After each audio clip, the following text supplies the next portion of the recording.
Jaya Radha Madhava Kunja Bihari.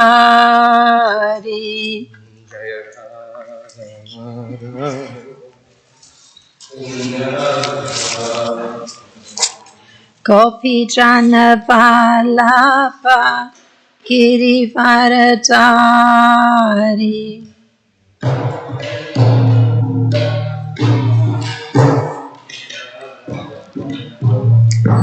Yasodanandana Prajajana Ranjanam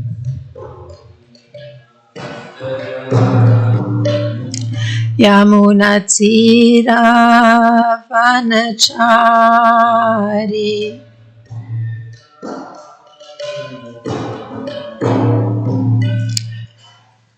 Jaya Radha Madhava Kunja Bihari.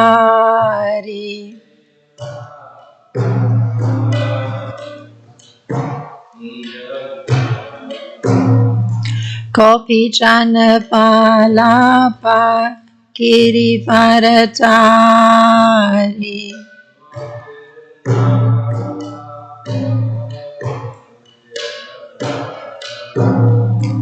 Yasodanandana Prajajana Ranjana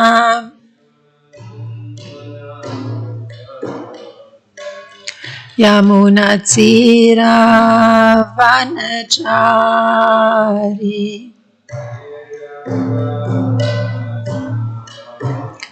Jaya Radha Madhava Kunja Bihari.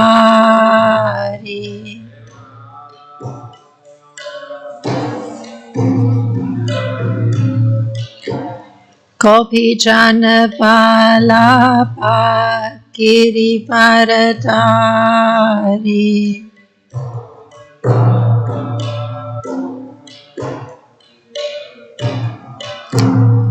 Yasodanandana Prajajana Ranjana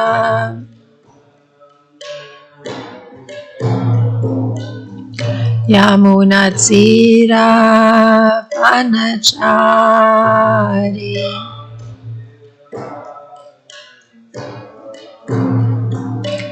Hare Krishna, Krishna Krishna, Hare Hare, Hare Rama, Rama Rama, Hare Hare.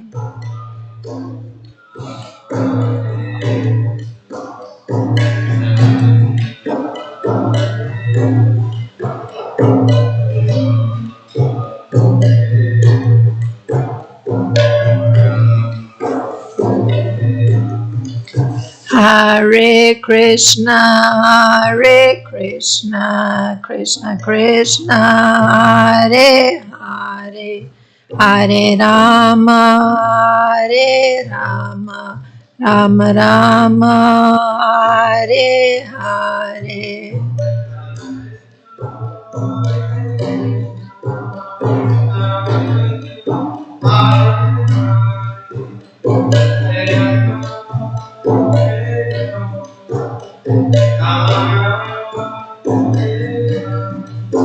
Hare Krishna, Krishna Krishna, Hare Hare, Hare Rama, Rama Rama, Hare Hare.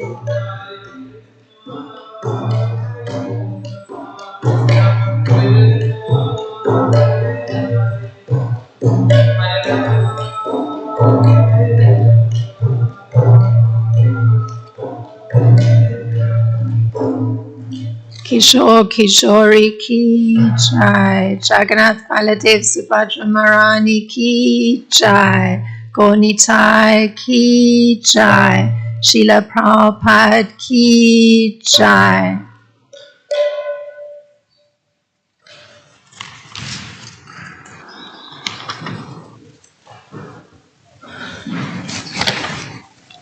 Om Namo Bhagavate Vasudevaya.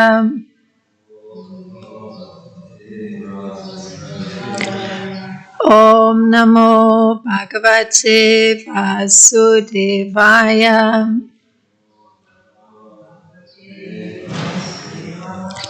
Om Namo Bhagavate Vasudevaya.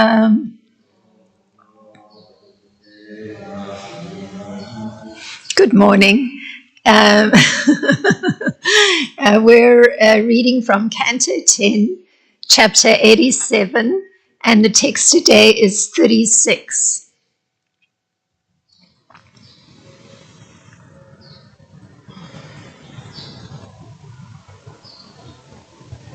Ten 87:36.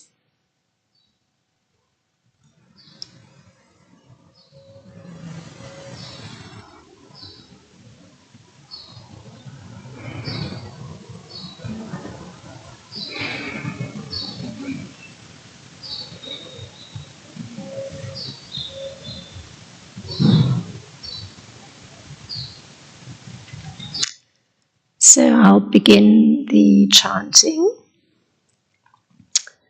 Sataidam utitam saditi chenanutarkahatam.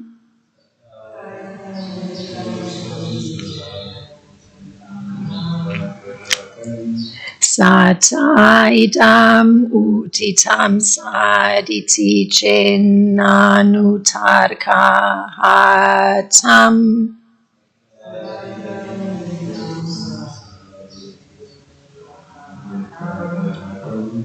Vyabicharati kvacha mirshana tatubaya yuk.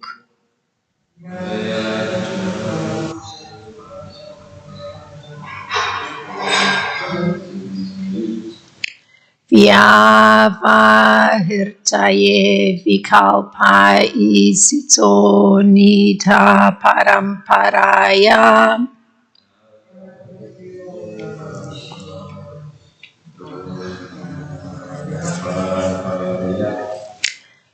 Brahmayati paratita uruvritibir ukta jadan.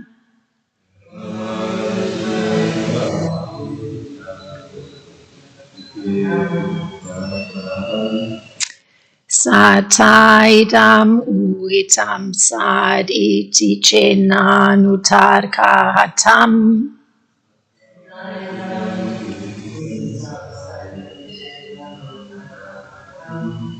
Vyabicharati kvacha mirshana tatobaya yuk.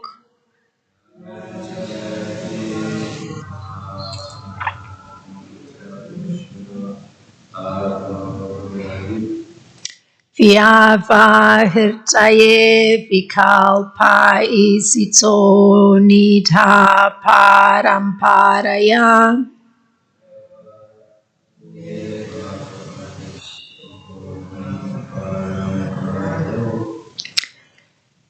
Brahmayati paratita uruvritibir uktayadan.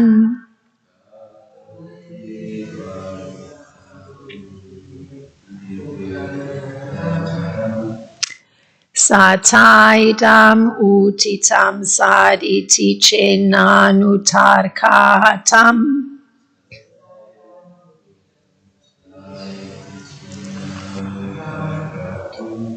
Vyabicharati kvacha mirshena tatobaya yuk.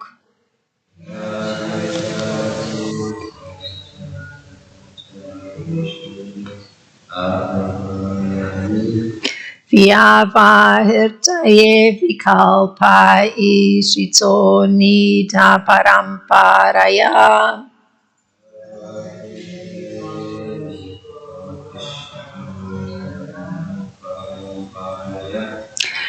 Brahmayati paratita uruvritibir uktayadan.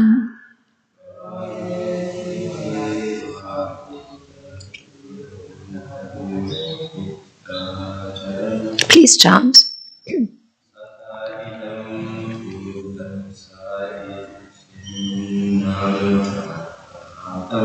Sataidam uhitam saditi chenanutarka hatam.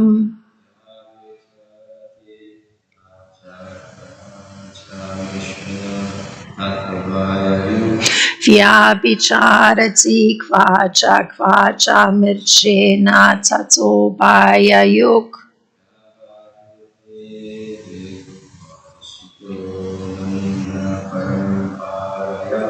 Vyavairtaye vikalpa ishito nitha paramparaya.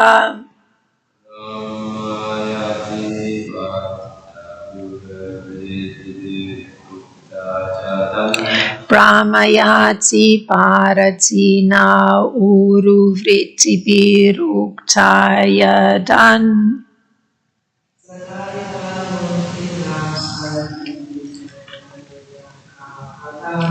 Sataidam uhitam saditi chenanutarka hatam.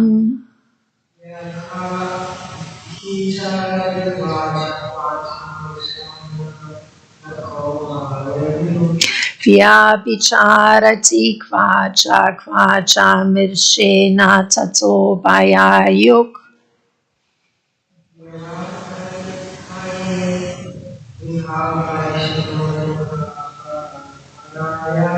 Vyavahirtaye vikalpa ishito nitha paramparaya.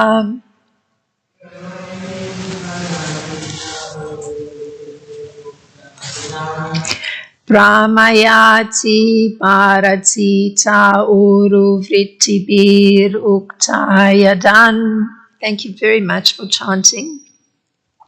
So the word for word, sata, from that which is permanent, idam, this universe, utitam, arisen, sat, permanent, iti, thus, chet, if someone proposes, nanu, certainly, tarka, biological contradiction,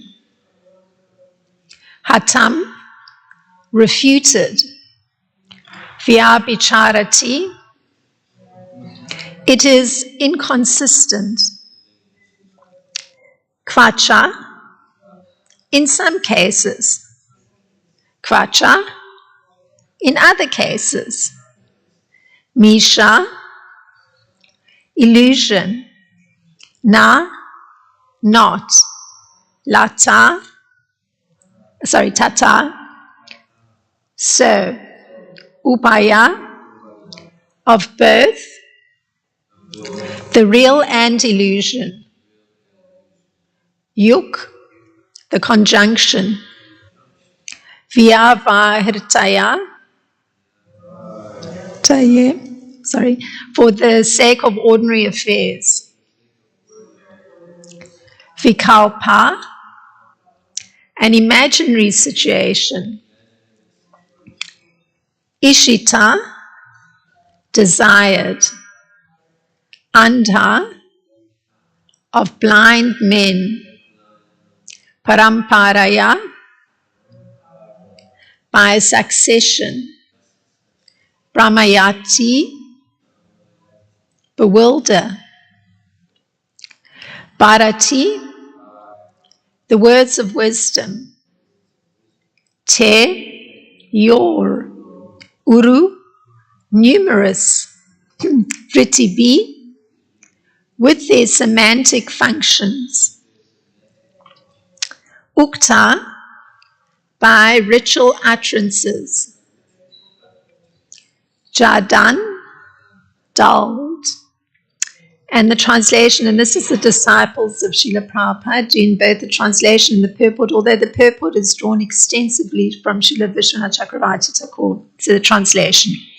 It may be proposed that this world is permanently real because it is generated from the permanent reality.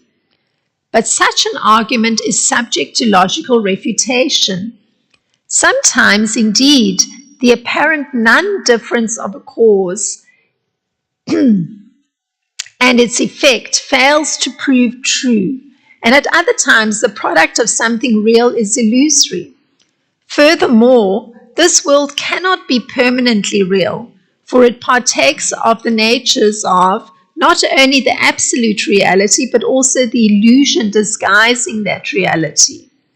Actually, the visible forms of this world are just an imaginary arrangement resorted to by a succession of ignorant persons in order to facilitate their material affairs. With their various meanings and implications, the learned words of your Vedas bewilder all persons whose minds have been dulled by hearing the incantations of sacrificial rituals.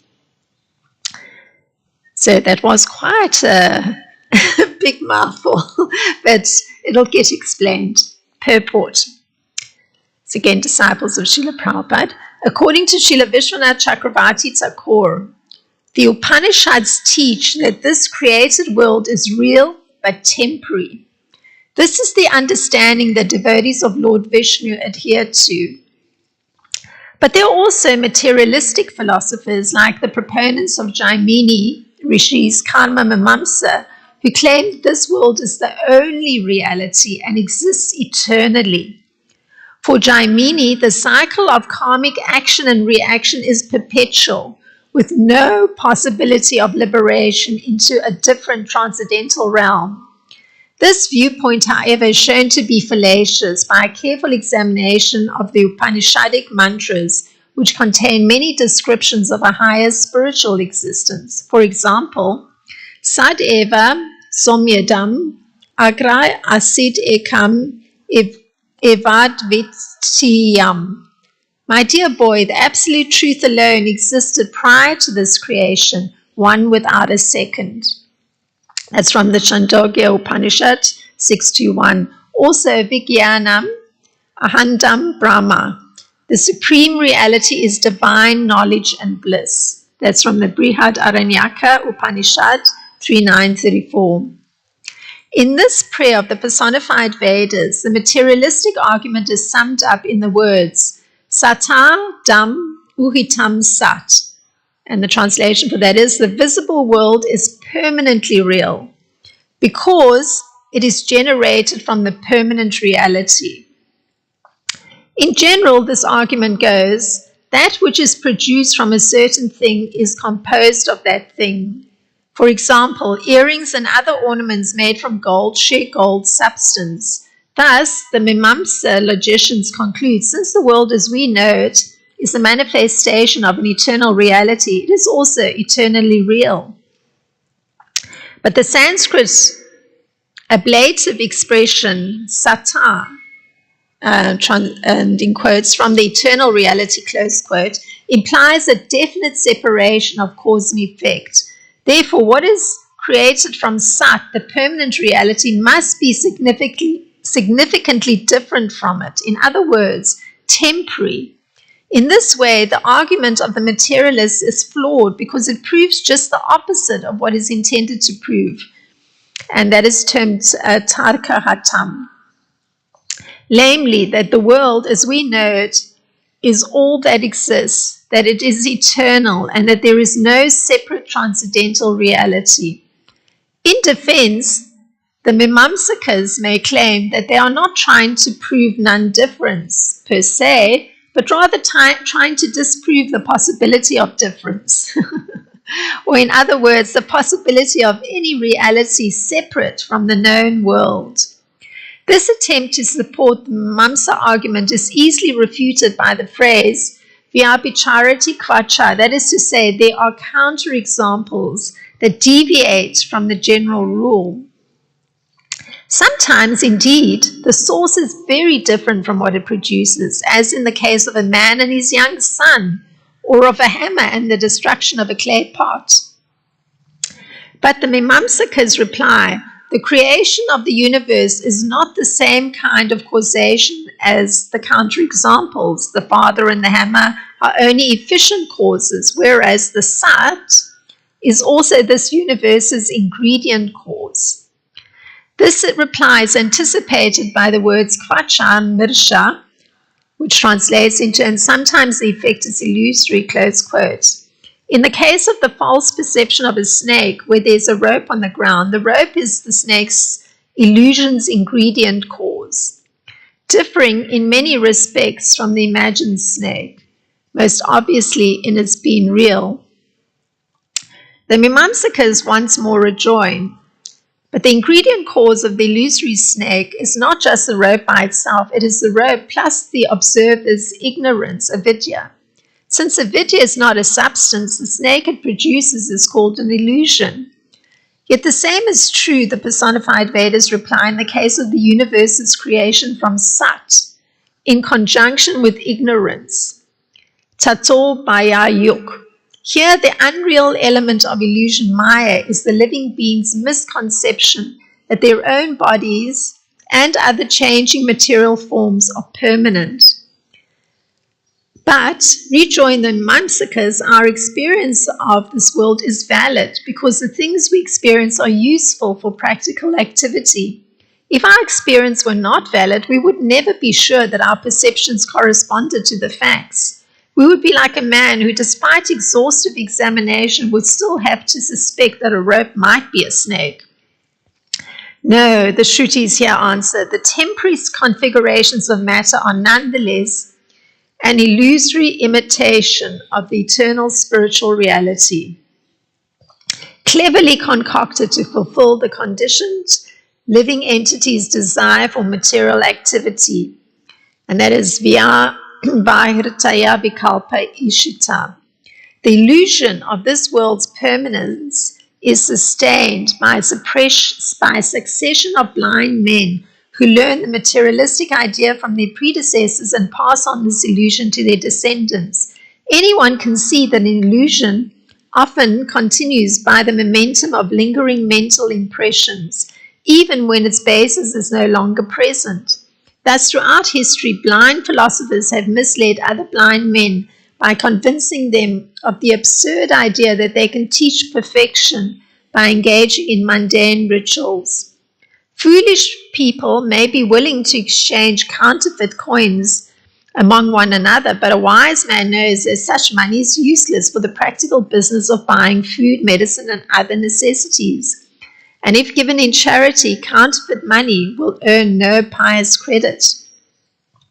But, say the Mimamsakas, how can the sincere performer of Vedic rituals be a deluded fool? Since the Samhitas and Brahmanas of the Vedic scriptures establish that the fruits of karma are eternal. For example, Akshavyam ha vai chaturmasya yagnam sukritam bhavati. Translated, for one who observes the chaturmasya vows, there arises inexhaustible good karma, close quote. And apama somam amrita babuma. In translation, we have drunk the Soma and become immortal, close quote, Rig Veda 843.9. So the Shrutis reply by pointing out that the personality of Godhead's learned words comprising the Vedas bewildered those whose weak intelligence has been crushed by the weight of too much faith in karma. The specific word used here is Uru Vrittibi, which indicates that the Vedic mantras, with their confusing variety of meanings, in the semantic modes of Gona, Lakshana, and so on, protect their sublime mysteries from all but those who have faith in Lord Vishnu. The Vedas do not truly mean to say in their injunction that the fruits of karma are eternal, but only indirectly describe in metaphors the praiseworthiness of regulated sacrifice. The Chandogya Upanishad states in no uncertain terms that the results of ritual karma are impermanent. Yat Yateha karma chito loka shiate evam mutra punya chito loka shiate, which is translated as, just as whatever benefit one works hard to attain in this world is eventually depleted, So whatever life one earns for oneself in the next world by his piety will also eventually end. And that's from the Chandogya Upanishad 8.1.16. According to this, the testimony of numerous Shruti mantras, the entire material universe is but a temporary emanation of the supreme truth. The Mundaka Upanishad, for one, says, Yatoma nabihi sirjate grinate cha yata pritivyam osadhaya sambhavanti yata sata purushat kesha lomani tataksharat sambhavatiha vishvam. And the translation is, as a web is expanded and withdrawn by a spider, as plants grow from the earth, and as hair grows from a living person's head and body, so this universe is generated from the inexhaustible Supreme. Mundaka Upanishad 117. Srila Sridhar Swami prays, Utputam bhavata sato bibhuvanam san naiva sarpa srajaha kurvat karyam apiha kuta kanakam vedopi naivam para advaitam tava sat param tu paramanandam padantan muda vande sundaram indira nutahare ma muncha mam anatam. And the translation for Sridhar Swami's prayer, although this world has arisen from you, who are the very substance of reality, it is not eternally real. The illusory snake appearing from a rope is not permanent reality, nor are the transformations produced from gold, produced from gold. The Vedas never say that they are. The actual transcendental non-dual reality is your supremely blissful personal kingdom. To that beautiful abode I offer my obeisances, O Lord Hari, to whom Goddess Indira always bows down. I also bow down to you, therefore please never release me. Phew, quite a purport. Wow. Om Jnanatimirandasya Gananjana Shlakaya Chakshurunmilitam Yena Tasmai Shri Gurave Namaha Shri Chaitanya Manopistam Stapitam Yena Bhutale Swarupa Gadamayam Tadati Swapadantikam Vandeham Shri Guru Jita Padakamlam Shri Guru Vaishnavam Shri Rupam Sagrajatam Sagana Ragutam Vitam Sajivam Sadvaitam Savadutam Parijana Saitam Krishna Chaitanya Devam Shri Radha Krishna Sagana Lalita Shri Vishaka Vitam Shah. Hey Krishna Karuna Sindhu Dina Bandho Jagatpate Gopesha Gopika Kanta Radha Kanta Namostute Tapta Kanchana Gorangi Radha Vrindavaneshwari Vrishabhanu Siti Devi Pranamami Hari Priye Vanchakalpa Tarubhyascha Kripa Sindhubhya Evacha Patitanam Pavanebhyo Vaishnebhyo Namo Namaha Namo Vishnu Padaya Krishna Prasthaya Bhutale Shrimata Ramapada Swami iti namine Nama Om Vishnu Padaya Krishna Prasthaya Bhutale Shrimata Bhaktivedanta Swami iti namine Namaste Saraswati Deve Gauravani Pracharine Nivishesha Sunyavadi Paschatya Deshatarine. Jai Shri Krishna Chaitanya Prabhu Nityananda Shri Advaita Gadadhar Shivasadi Gaura Bhakta Vrinda. Hare Krishna, Krishna Krishna, Hare Hare, Hare Rama, Rama Rama, Hare Hare.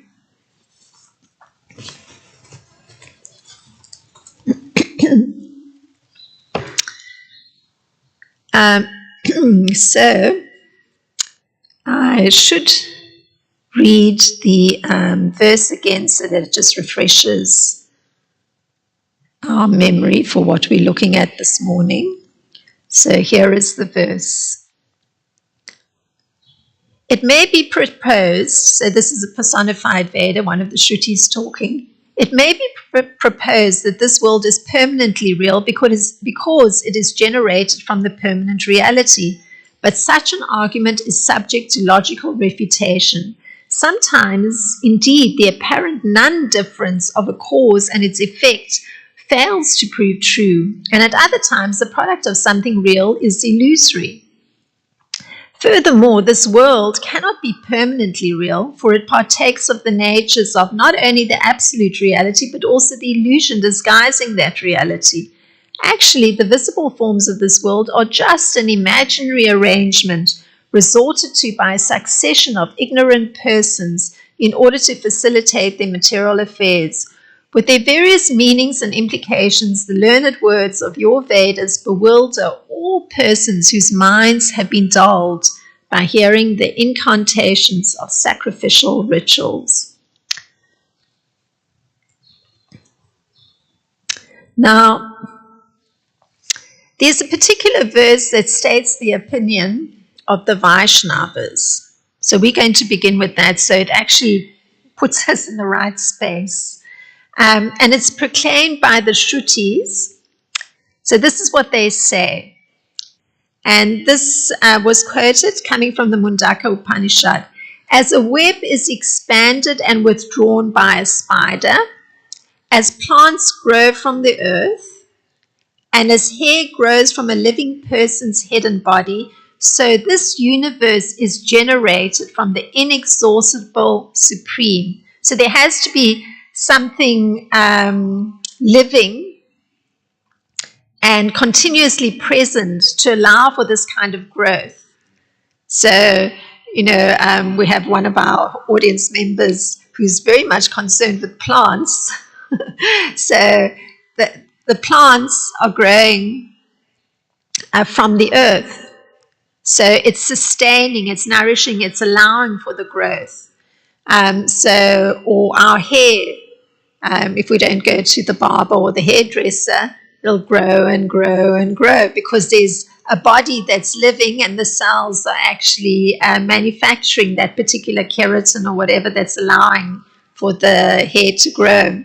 So this allows one to understand in the same way that the universe, that we see that's existing, it's also actually been maintained, sustained, and allowed to exist through the presence of the Supreme Lord. So that's the comparison that's made there. And Srila Vishwanath Chakravarti Thakur, he draws attention to the last line of this verse from the Mundaka Upanishad. I'm just going to read those last two lines because he's drawing attention to one of the words. Yata sata purushat keshe lamani tata aksharat sambhava tiha vishvan. So he draws attention to the last line, and there's a word aksharat, which indicates the cause of the universe's creation. So that translation that I read to you is just drawing attention to the fact that the whole universe is allowed to be there. It's coming from, it's being sustained by the inexhaustible Supreme Lord. So that's the cause of the universe's creation, aksharat. Now, that creation is being explained through different similes, we heard. The main point being emphasized is that the creation is eternal. It's always going on. But that the created effect is real, but not eternal. So this is where this whole verse is resting on. It's dealing with this problem. The creation is eternal, but the created effect is real, but not eternal. So we have to look at that. And that's why there was this extensive purport. So Srila Jiva Goswami from Tattva Sandarbha, he takes from the Vishnu Purana and he confirms each of four major constituents of material creation that are eternal. So I'm going to read the four components of material creation that are eternal, and this is Srila Jiva Goswami drawing from the Vishnu Purana. So the first one. I offer my obeisances to the unchanging, all pure, eternal, supreme soul, Lord Vishnu, the conqueror of all, who always appears in his same personal form. So see the eternality, unchanging, eternal, supreme soul. Next one. When the time for creation arises, he agitates material nature. By his own choice, that same Lord Hari enters into inexhaustible nature, the Pradhan, and expands himself as the inexhaustible creator, Purusha. So here's again that eternal aspect. It's that the Lord, he enters into nature, which is inexhaustible. It's going on, it's there, and he expands himself, again, as inexhaustible as the creator. So he's expanding himself into that Pradhan, or that nature. And we've just heard that he is eternally existing as super soul. And here's another aspect of the eternality connected to material nature. The original state of nature, called Pradhan, is the undifferentiated ingredient cause of all creation. So it's a cause of creation, the fact that there's this Pradhan, this undifferentiated ingredient. You hear about a mass, so it's like that. And the best sages know her as Prakriti, subtle and eternal. She comprises the elements of cause and effect. So this is again pointing to something of the eternality connected to the material creation. So there's an original state of nature called Pradhan. So it's the undifferentiated ingredient. It hasn't been broken up into different things like trees, rivers, mountains. So that undifferentiated ingredient, Pradhan, is the original state of nature, and it's subtle, and here's the word again, it's eternal. It's always there. And then the last one about the eternality of the material creation.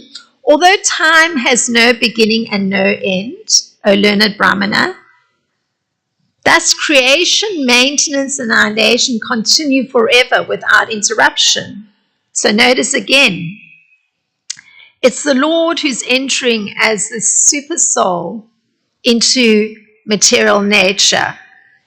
And this process of creating, so this undifferentiated mass that then, undergoes transformation and has the super soul or supreme soul entering, it continues, and then there's also a time when he destroys it all. There's a time when it's gone. So you would think, oh, that means it's not eternal. But the thing is, it's a cycle. So the cycle is continuously going on. So it still makes it eternal. So it's very subtle, but this emphasis on the eternality of the material creation. So the material creation lies outside the scope of time. It's there before the beginning and before the material creation is manifested. So that you hear that like initial undifferentiated mass, it's always there. And it also, the jivas, nature, and time, they all are eternal and they're dormant within the transcendental body of Karana Vishnu. So within his body, they're always there. So that's the 4 points that are raised from the Vishnu Purana that Srila Jiva Goswami draws attention to. This is from Tattva Sandarbha, to show how the material creation is eternal.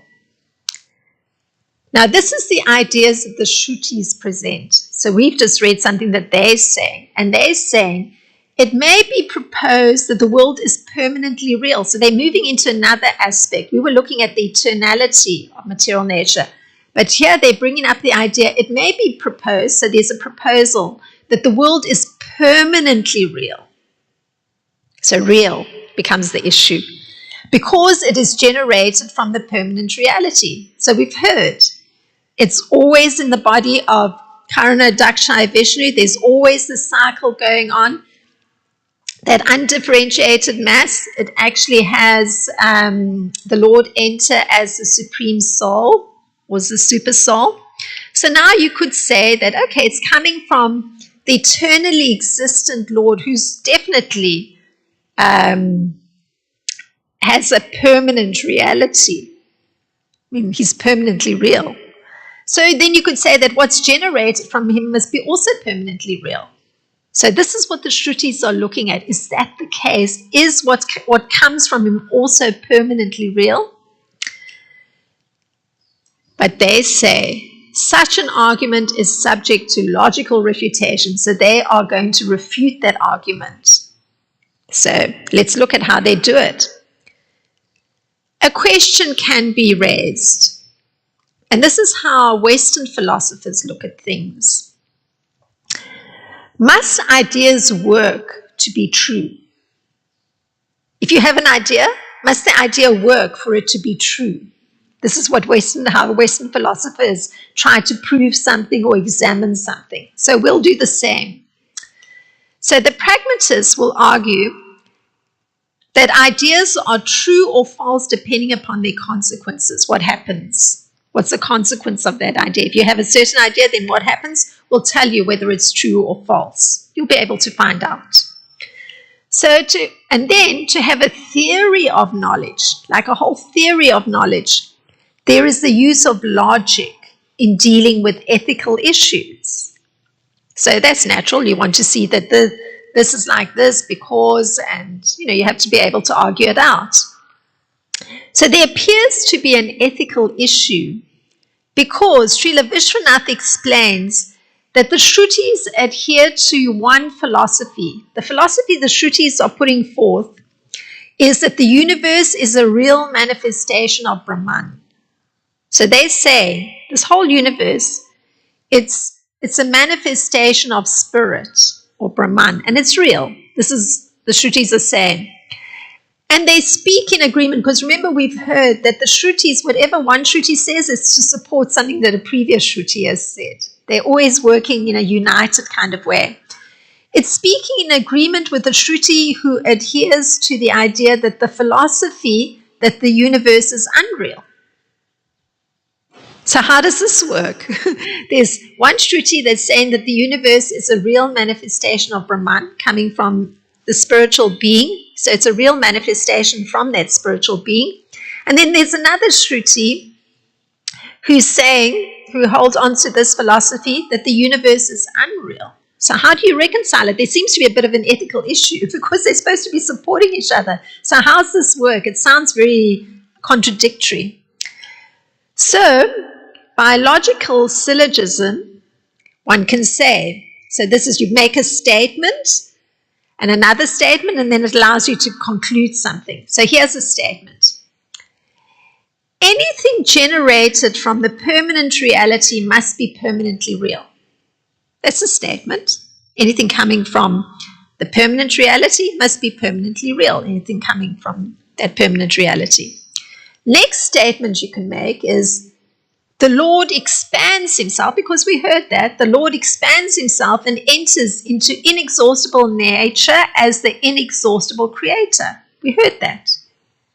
He expands himself into the inexhaustible nature as the inexhaustible creator.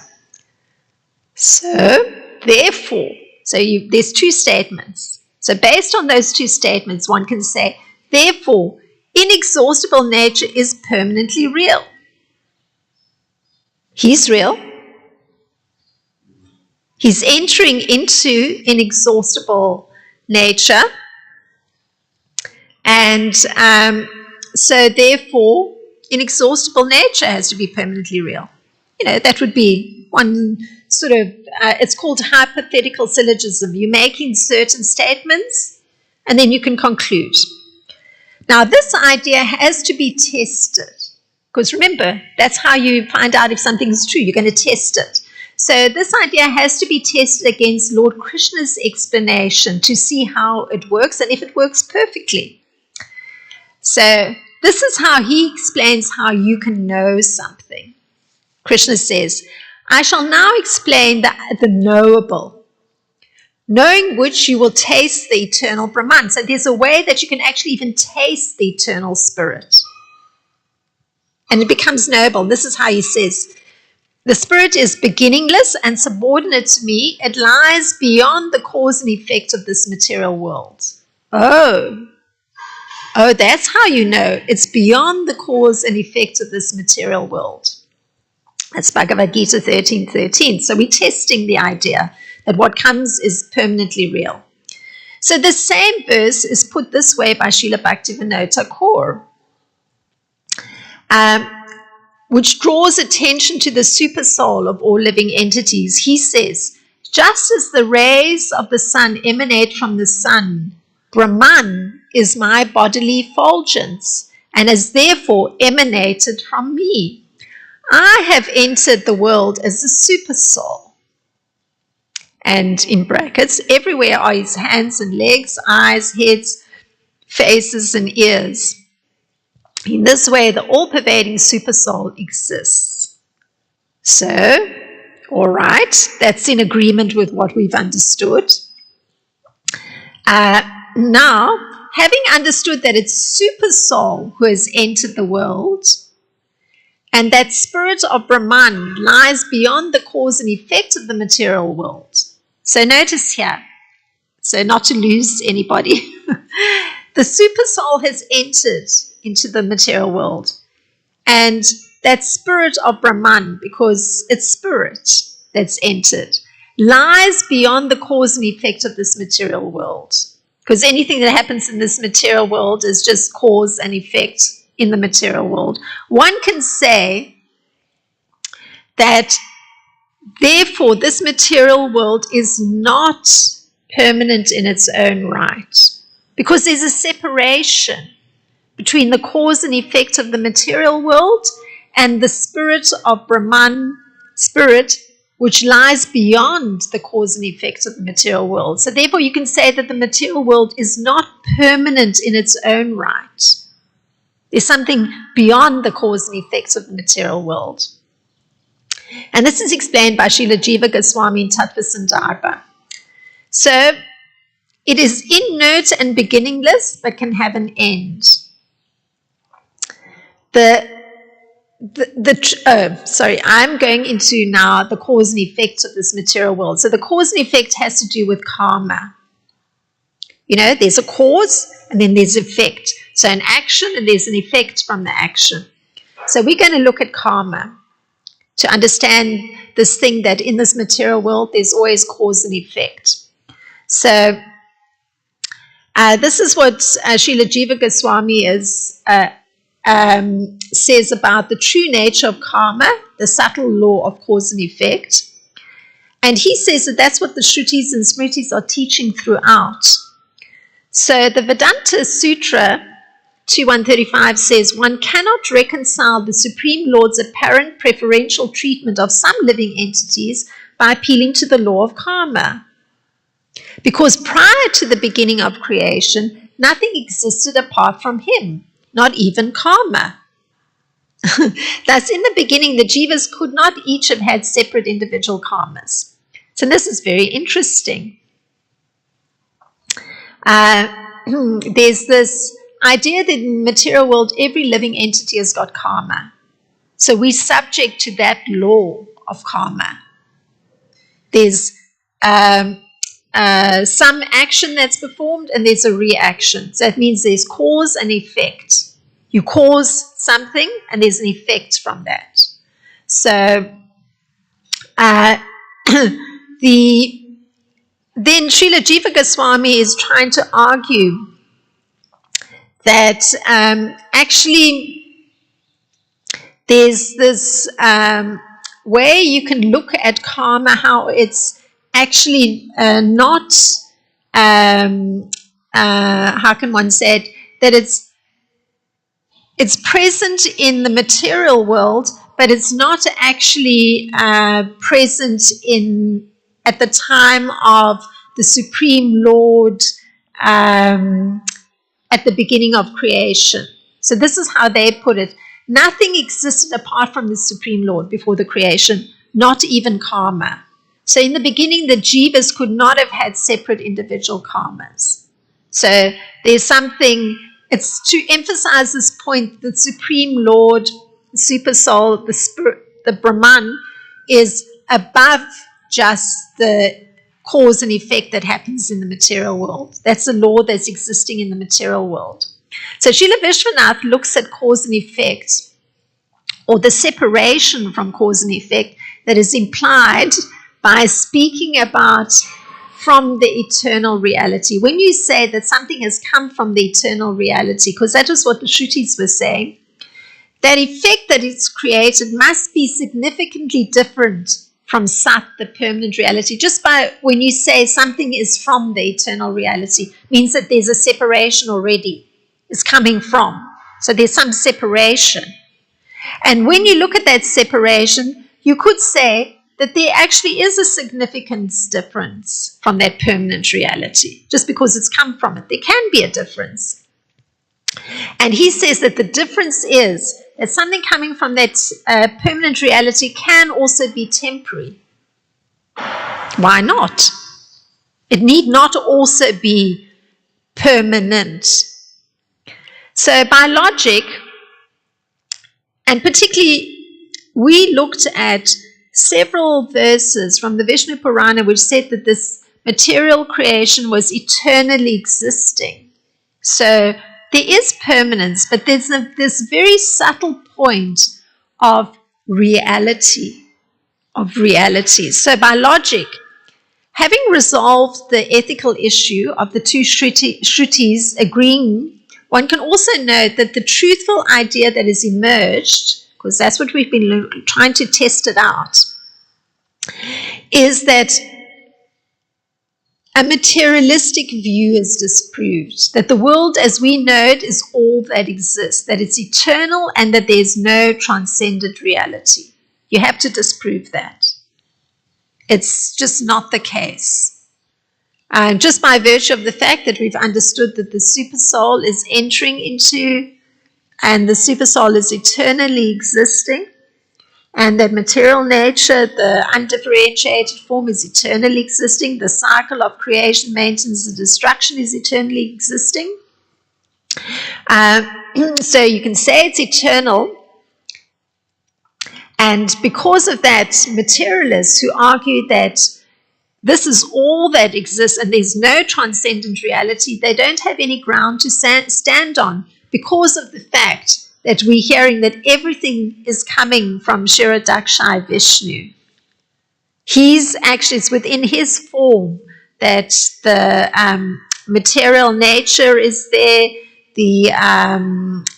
or that undifferentiated mass, the jivas, etc. Everything is with him. And so because he's the transcendent reality, and it's from him coming into each of the atoms in the material world, you have to say that there is a transcendent reality. There's something above just the material reality. So Srila Vishwanath, he highlights a philosophy which does not see differences between material nature and the transcendental reality. So some persons don't see that. They don't see that there's a difference between cause and effect in the material world and that there's a transcendent reality. So these are called the Karma Mimamsa philosophers. And they say, we do not propose that they are the same, but we deny their difference. Interesting. There's nothing different. Since they are produced from Sat, meaning they produce from something that's eternal.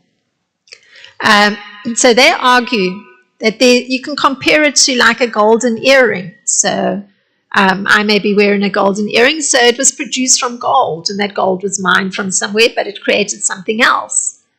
So therefore they're saying you can't really say that there's a difference really, because it's still gold. That's what they're arguing. So the effect can never exist without a cause. And Vaishnavas, they refute this argument by saying that there are examples which show that this argument is inconsistent. So sometimes the source is very different from what it produces. So if you go to South Africa, where I'm from, there's huge mines where gold is mined. And in fact, you even see these hills from the gold dust from the mining. So there's hills all around, these flat-topped hills covered with this very tough grass, which is the dust from the mines. So that is very different from this simple little gold earring that is now in my earlobe. It's very different. And so you can say that the source is very different from what it produces. And the example that's used by Vaishnavas is the man and his young son. They're very different. So coming from the man is a small body, a teeny body. It looks sort of different. Doesn't look the same as the father. So then you can say that the source is different from what it produces. The gold mine is different from this very fine, thin gold earring in the earlobe. So then, from the Mimamsaka philosophy, because we're testing ideas, and the usual way that you can do it is this hypothetical syllogism. So this is what they would say. Statement number 1, illusion has no existence. That's what they say. Second statement, this material creation has no existence of its own, separate from that of its foundation, the Supreme Lord. Okay? Illusion has no existence. This material creation has no existence of its own, separate from the foundation, the Supreme Lord. So, if one is meditating on the Supreme Lord, there are various aspects. So, this is from Bhagavad Gita 8:10, because they're arguing that the material creation has no existence of its own separate from the Supreme Lord, because the Supreme Lord is Sat or eternal, material existence is Sat or eternal. But they say that there's no illusory reality. That's what they're saying, there's no illusion. So we're going to look at how Lord Krishna, what he says about meditation on him. So Srila Prabhupada explains it, that Lord Krishna is Kavi, means he knows past, present, and future, and therefore he knows everything. He's the oldest personality because he's the origin of everything. Everything is born out of him. He is the maintainer and instructor of humanity. He can enter into the atom and the heart of the living entity and control him as the super soul. It's a very interesting point. So, that sounds very reasonable. He's actually entered into the heart of every living entity and into every atom. So that's Bhagavad Gita 10. So in the same vein, the Vedas respond to the Mimamsa philosophers by saying, this universe is not false. And the comparison they use is that when you look at an oyster shell, you'll see that it looks like there's silver in the oyster shell. But it's an illusion. There isn't actually silver in the oyster shell. So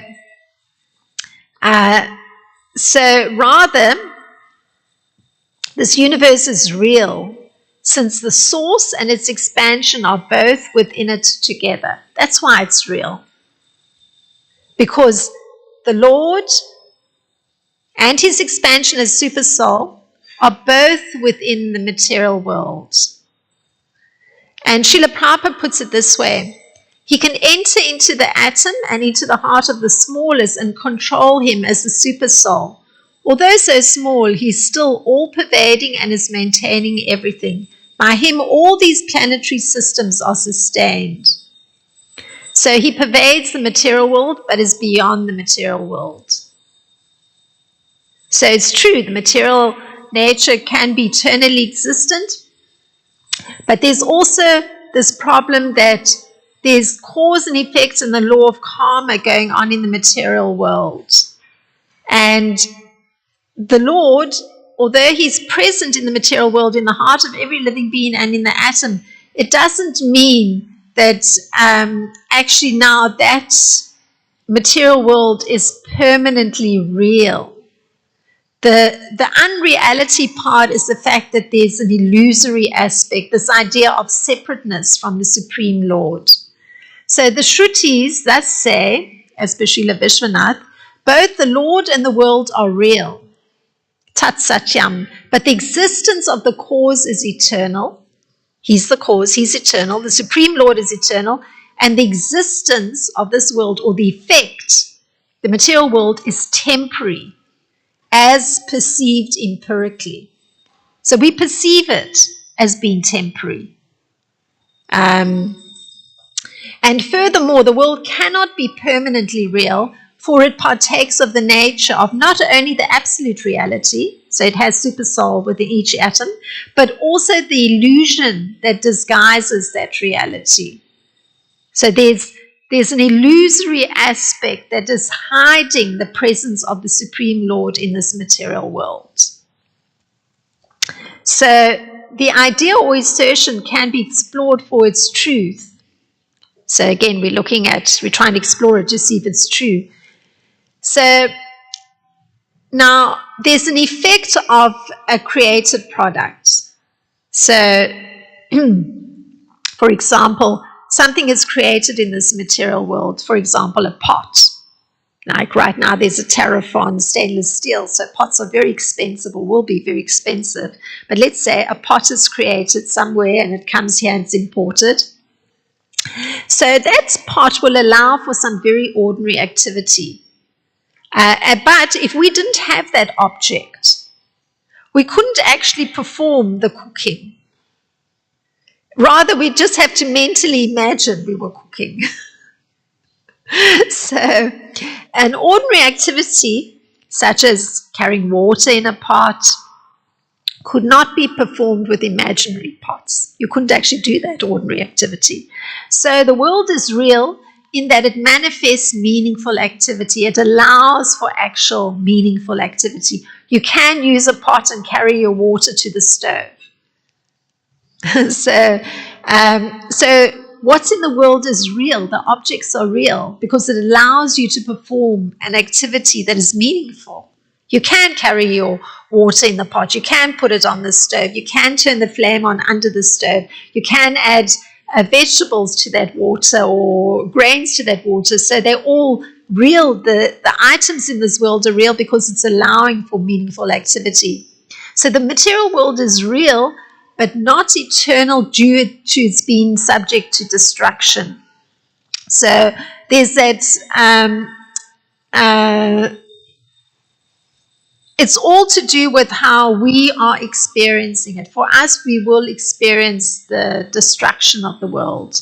In the broader picture, from the eternal perspective, there's an eternality of its existence because of the fact that there's that cycle of creation, maintenance, and destruction being controlled by the Lord.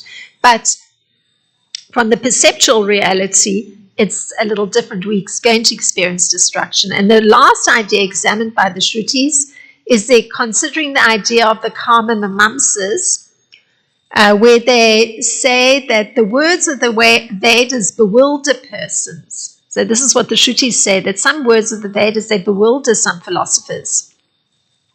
So one of the statements that the Shrutis bring up that they think bewilders philosophers, and this is one of those statements from the Vedas: we have drunk the Soma Ras, and therefore the world is eternal and will never be otherwise. So they're saying that their perception is they've drunk Soma Ras, and so this world will always be existing. Now, they see the fruits of karma as eternal. Because they've performed some pious activity, then they see that that piety is eternally existing. They see karma as eternally existing. So the Shrutis say, however, that the Vedas never claim that the fruits of karma are eternal, because we've just been looking at how there's cause and effect in the material world, and that is separate from the subtle, the eternality aspect of the Supreme Lord. So the results of ritual karma are impermanent. So even if one is taking from the Vedas some particular rituals that one can perform to get pious credits, still you have to understand that the results of that karma are impermanent. And so whatever, and this is how it's explained, whatever one works hard to attain in this world is eventually depleted. So, one may work very hard. Like I had a father who really liked accumulating money. So he worked very hard and he accumulated a lot of money, had many buildings. But there came a time when, the buildings start crumbling a bit. You have to work harder to maintain them. Then there's legal problems that come because of tenants. So it means that everything gets depleted in some sense. You can't have that same enthusiasm and joy of everything you possess. So in the same way, whatever one earns for himself in the next world by performing some pious activities, so you just perform sacrifices, ritual sacrifices, you pay some brahmanas, you want your daughter to get a good husband, so you perform a sacrifice. You give in charity to the brahmanas and to whoever's assembled. And so that's a pious activity you've performed because you're giving charity to the brahmanas and you're trying to benefit your daughter, although it's selfish. But the result isn't permanent. There'll be a time when that husband dies. That's the nature of karma.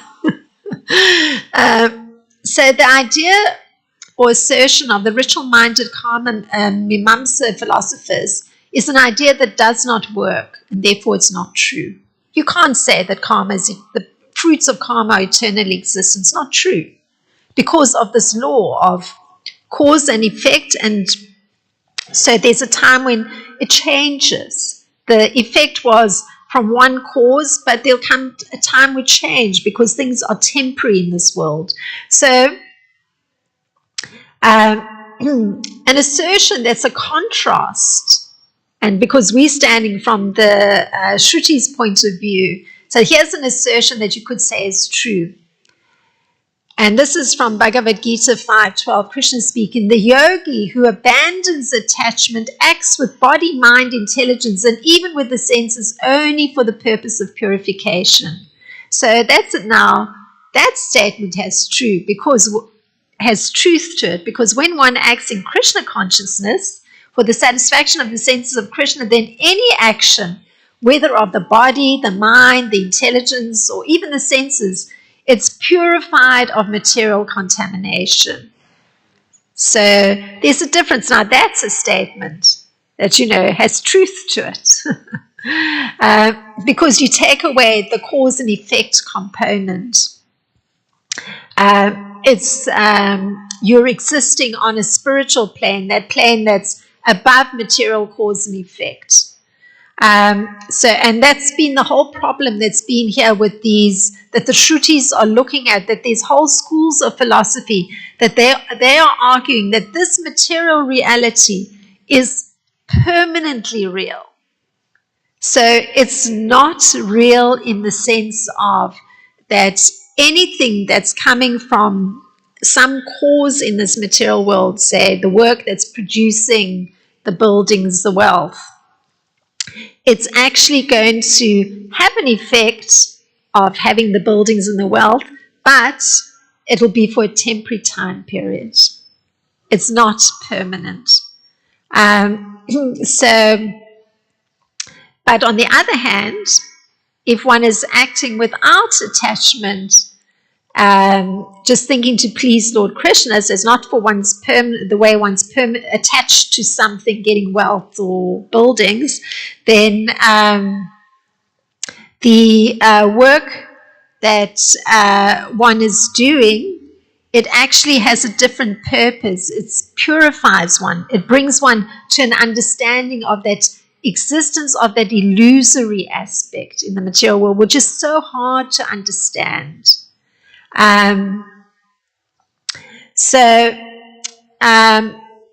one comes to know that the body belongs to Krishna and uses whatever is produced of the body, the mind and the senses, for Krishna's service. That means that one then makes a connection with Sat, that eternal reality. But it has to be a conscious choice. So just to say that this material reality is Sat and eternal because it's produced from the Supreme Lord isn't the whole picture. There has to come to be an understanding of that presence of the super soul within the atoms and the hearts of all living entities, but that the material reality has its karmic cause and effect. So therefore you cannot say that it's permanently real. So that's been the problem that the Shrutis have been trying to look at. So this was a little complicated. I hope that something came through because it is a complex subject matter. So if there's some thought to contribute to the attempt to examine this difficult verse, please feel free.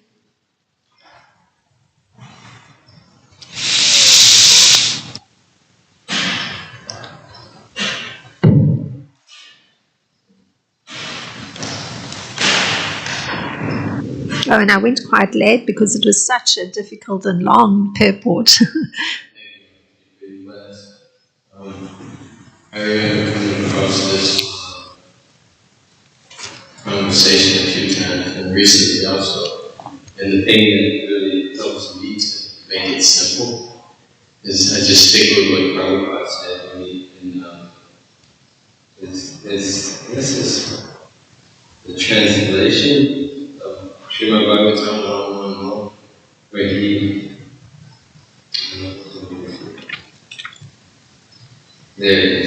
says, only because of him do the material universe temporarily manifested by the reactions of the three modes of nature appear factual, although they are unreal. Ah, perfect. Because when it confused me at one point, I looked up the word unreal. And the the English word unreal means, when you look it up, it's more like giving, it's more like saying it's a mirage in the desert. So a person can say, okay, let's go temporary. The word unreal also means temporary. Or like a mirage, seemingly like a mirage. I wish I could go through it real quick because really. But that's captured it. It makes it a little easier. It's captured it. More like a mirage. So if I see a person on the desert eating sand, they're seeing the mirage as real. The sand is real, but the mirage is also entity spirit. They're having a real moment with the illusion. Gosh. For me, it felt like what I take from the whole thing is that if I try to enjoy this world, I'll be like the person eating sand. Because of the hallucination and temporary nature of this realm.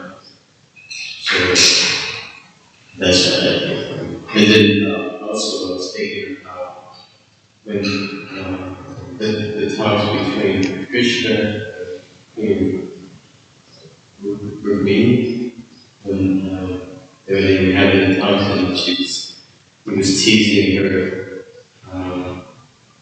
about, she was speaking about why would I choose a man, this flesh, over the Supreme Lord. And they had that conversation, and I thought about also when Lord Brahma stole his cowboy boyfriend, and Krishna expanded himself, and those forms were eternal. Even though they came from the source, they still return, and they were not different from the Lord, which is different than the positive. Oh, thank Thank you very much for thinking of three sources to reinforce this idea of the difference of something coming from the Supreme Lord where it's of a permanent nature, and then drawing that distinction with something that has the material illusory component because it is separated from the Supreme Lord. It's got a separate reality, and the limitations that come with that separate reality, the flesh, the dissolution of the body. Yeah, thank you very much. It's a very nice contribution. Anything? No. Thank you very, very much for attending. It's a difficult section. Thank you. Srila Prabhupada ki jai, Srimad Bhagavatam ki jai.